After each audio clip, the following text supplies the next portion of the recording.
We have scored the highest level audits, considered a clean audit. The three I've provided you, and probably even far back beyond that. If you go to the school website and go to my page, the treasurer's page, there is a link to the state audit, so you can go back as far back as you'd like and look, and you can see kind of probably the steps and the strides that we have come from as far back as probably 2002. We received the highest possible rating, which in a sense is a clean audit. They call it an unqualified audit, but per the state terms, that is the highest possible rating you can get in an audit. So I know there was some questions, concerns around that. The next item, I provided another copy of... Mr. Hill, yes. Before we go to the next item, you said there are some questions and concerns around what? There were some questions and concerns in regards to the maybe some of the things that have been provided by my team in the past, and whether or not we were audited and things like that. We are audited annually, and it's a very in-depth audit by the state, and we continue to be audited. The other piece to it is the last year's audit is finished. It should be released, I would assume, probably within the next week or two. And in regards to financial pieces to that audit, again, clean audit, 100%, and this is in regard to the 17-18 school year. Okay. And what type of an audit? Is there a difference between this audit and a forensics audit? When it comes down to, so specifically this audit, this is all things financial. This will explore every aspect of financial controls, looks at processes, looks at funding. It takes into account how we are doing transfers, down every level. Forensic audits, when you look at those specifically, typically those are put into place for specific items. So if somebody's going to come in to do a forensic audit, they are given maybe a list of specific things to look into. So it's probably more of a strategic audit to look at a handful of things that are already covered within the financial audit. And I had mentioned in the past, I would continue to mention, I welcome any sort of audit. I'm 100% confident in my team and the work we do. Can I speak up? Yield to Diane? Yes, I think the concern, Josh, that you might be referencing is this year's spending, 2018-19, not the past years. I think the references that have been brought to my attention is this year's spending. And that's my next couple of sections will get to this year as well. Okay, so before we get to that, I just want to make sure that we're clear. On the forensics audit, it's specific items that we need to have audited, and is that something that the school district initiates, or is that something that the auditor picks up and says, we need to take a closer look at these specific items? It can be initiated a few different ways. It can be something that's brought to attention to the state team when they are here, and I've seen them put on like an addendum to the audit to look at a specific incidents or a specific item, something like that, or a specific pocket of funds and how it's processed, spent, things like that.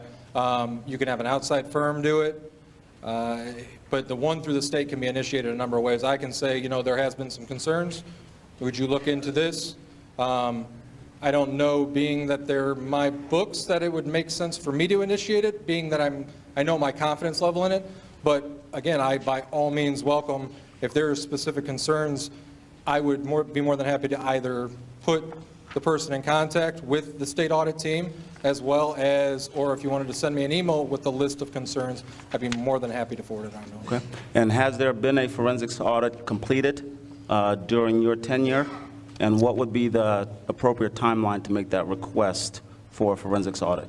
They are ramping up. There has not been a forensic audit specifically since I've been here, because that usually is an additional addendum that they would typically require an additional amount of money to look into it. It just doesn't fall underneath their typical scope, but I know they're more than willing to do it. And they are ramping up now to start pulling data for, we're kind of wrapping up this year, which is the end of the end of 18. This one, like I said, will be released in the next couple of weeks, and they are ramping up to start gathering information. It's a year-round process. So they're already starting to gather information for the 18-19 school year as well. So now would be the time that we could kind of let them know that there's specific items they should look into, and I know they'd be more than happy to. And that 2-week audit will be reported by you online on the district site, or is there a lag time to wait a month, 2 months? They release it, and it would appear then on that, the link on my page. I'd be more than happy to come back, discuss any findings, anything like that, supply that document. Actually, when it's released to me specifically, I would be more than happy to email it to the entire ADC if you guys would like, just so you can see kind of the same, what I have supplied you with this evening. I think that would be great, but I would make the request that you email that to the entire committee here. And Absolutely. also please share it with the school board as well. Okay. That way everybody has eyes on it, and Absolutely. share it with the community. We'll have it on a public link and make sure everything's transparent and we have a sense of collaboration. Okay. The next item I have on here, just providing, just because it kind of segues into the third item I have on here, but I provided the copy of the 5-year forecast that was finalized in the beginning of December, along with the assumptions. That gives me a good segue. Well, first off, I also supplied the spending plan. Spending plan is what I do for, it's kind of my own personal tracking system of taking estimates and then plugging in actuals at month end. So I take the financials at the end of each month and plug in actuals to kind of show how we're trending based on projections versus actuals. And according to the spending plan, when you look through it, we of course are doing better. I'm not shocked by that. When I come out and say the 5-year forecast is always worst case scenario. So if we weren't doing better than that, that would be very concerning, obviously, because I'm always assuming kind of projections based on lowest possible revenue brought in and also increased expenditures. I always flatline revenue and increase expenditures kind of at the trending rate, and also include any kind of bumps that I see or I've heard about possibilities of coming. So extremely conservative with the forecast, and then the spending plan, like I said, is just kind of giving you guys up to date as to where we're at with, 3 months now of actuals from when the forecast was released. And I know there were some questions then about how the forecast looks different this year than in prior years, and I did provide the pool spending, this spreadsheet, the long legal one here. There's been questions, I know, about title funds and how they're spent. This specifically references how they're spent. Now, the percentages vary from building to building based on salary amounts and also like student counts. It's basically based on the needs of that building. But if you go all the way over to the far right and look at the total, those percentages on the far right are going to be the average amount, and it's this long one here. It's going to be the average amount of what is funding each and every little section that flows into the pool. The idea behind the pool was, because there's always been recommendations when I go through audits and things like that, be proactive with budgets. Try and be more proactive, constantly. I mean, if I had $1 for every time I heard the word proactive, I would be a rich man.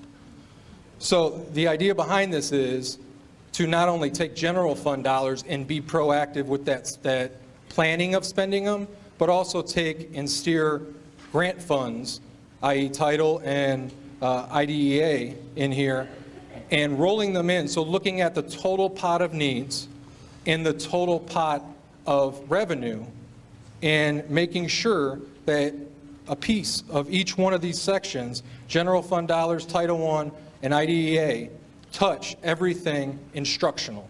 This is only instructional, building level instructional items.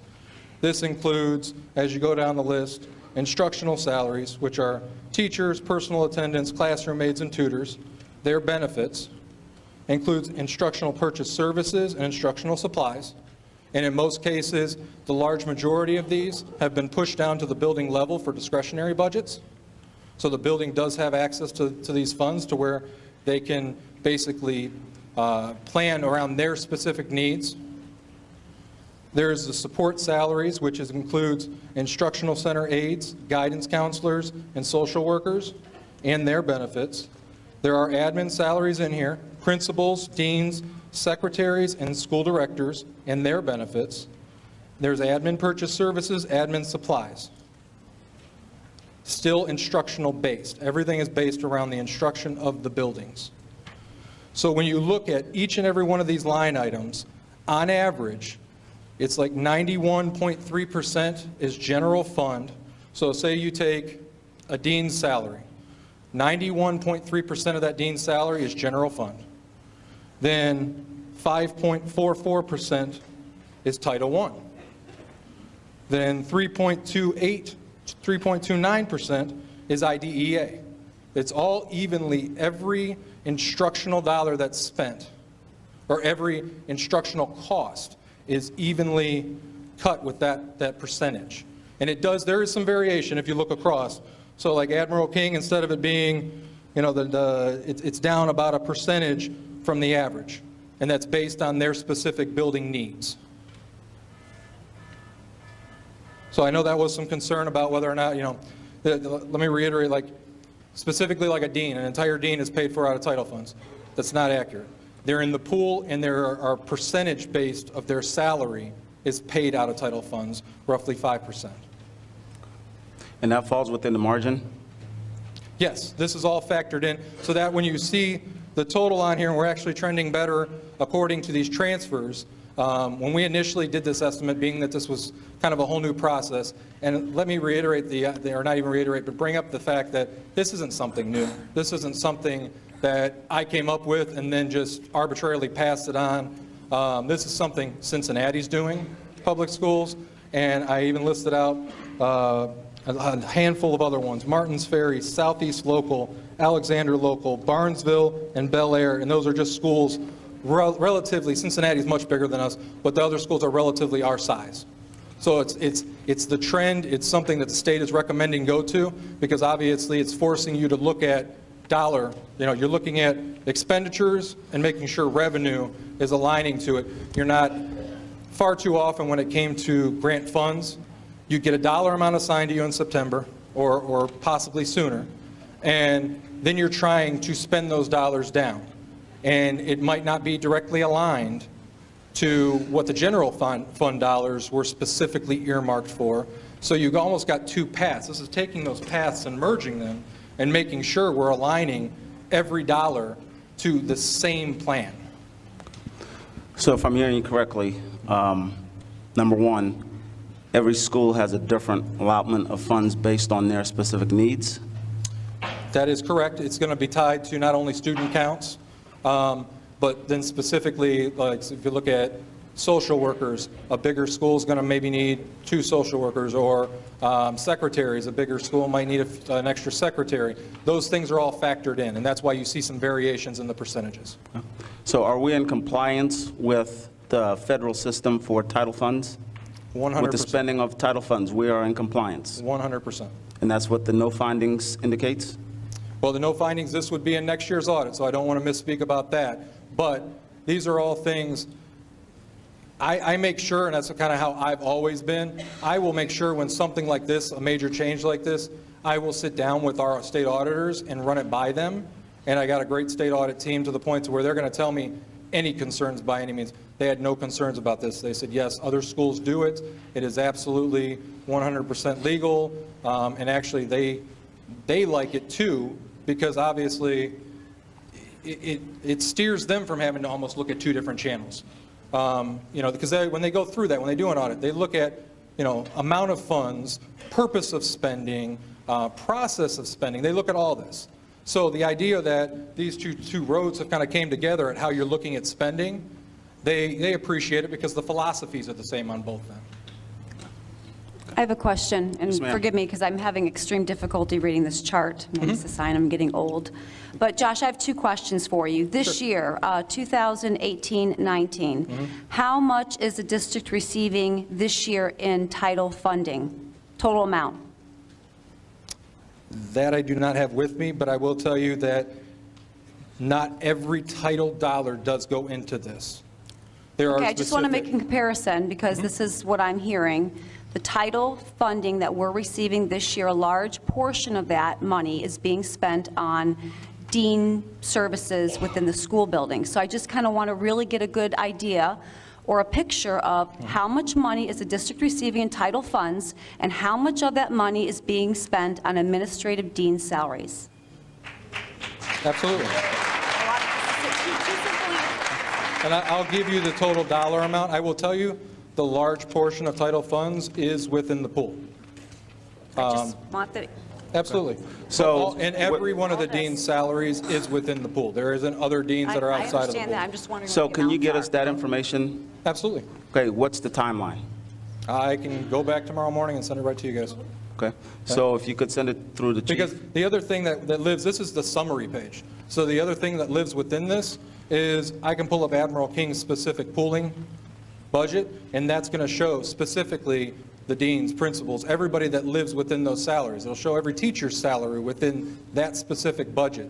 And then it will give you specific breakdowns. So I have no problem. I'll send you every single one of the pool breakdowns per building, and that will give you exactly that. That'll show you, the dean of whatever, General Johnny, and it'll show you specific dollars based on these percentages. And, if it's, say, $100,000, they would show you that $5,000 is title piece. Okay. It'll break it out like that. At my request, if you can send that to this commission Absolutely. and send it to the school board, that way they have eyes on it as well. And if we need to continue to have conversations, we can. One more request. Mr. Hill, if you could provide also the teachers that are being paid out of title services and how that's impacting instruction as well. I'd like to do a comparison with the teachers that are paid for out of title services. We used to have pull-out services years ago. So Diane, for clarity, can you state that again, the beginning? Yes. People Can we who hear. also get a summary? I want to know the amount of money is being spent on teacher salaries as it relates to Title I funds. Absolutely. It'll all be within that. No, it's 5% of everybody's salary instructional-wise. So, and it'll all be within that breakdown.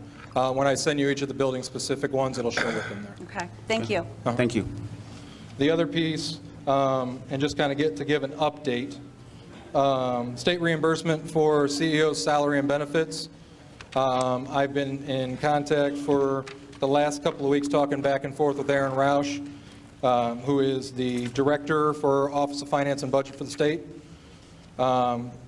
He reassured me this afternoon that full payment will be received by this Friday for the entire estimate for the entire year of 18-19 for salary, benefits, and any additional costs. That will be an estimate, but it'll still be, the true-up will happen at the end based on actual costs. So we'll look at, because I continue to send him quarterly true-ups, and so based on those quarterly true-ups, we'll look at what was advanced compared to actual costs and settle up at the end as well for any differentials. So Lorain will not be on the hook for a nickel? What was that? Lorain will not be on the hook for a nickel of the money the state will reimburse everything? Correct. And I mean, we did get 100% covered last year, and actually carried over an additional amount of $10,000 based on their estimate for the final quarter was a little bit higher. So we did carry that amount over. We are getting the total amount less that $10,000, and then if there's an additional amount for, because they're looking at the overall. So they're looking at last year's total cost, this year's total cost, and how much we've been given. So nothing between years slips through or anything like that, and that they will make up the difference if there's a shortfall. If there is an overage that they might have advanced us too much, that will carry over into next year. Okay. And that's in the MOU, as part of the MOU, That Memorandum is of directly Understanding? referenced from the MOU. Okay. Any other questions? Any other questions? Okay.